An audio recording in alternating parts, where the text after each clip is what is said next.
tendency to think that the mouth needs to be packed by putting cotton down the center of the mouth, into the throat. That is not the way to pack the mouth. If the mouth is full of blood, I would take Webril, a roll of Webril, which has towels on it.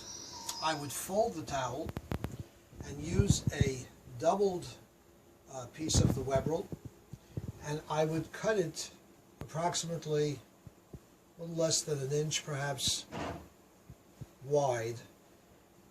Take the full length of the doubled over Webril, make a little head at the top of it that makes it a little stronger at the end, pack it into the mouth, but alongside the teeth, along the sides, as far as it goes into the mouth, and then leave the top so that you can fold it over the center like that.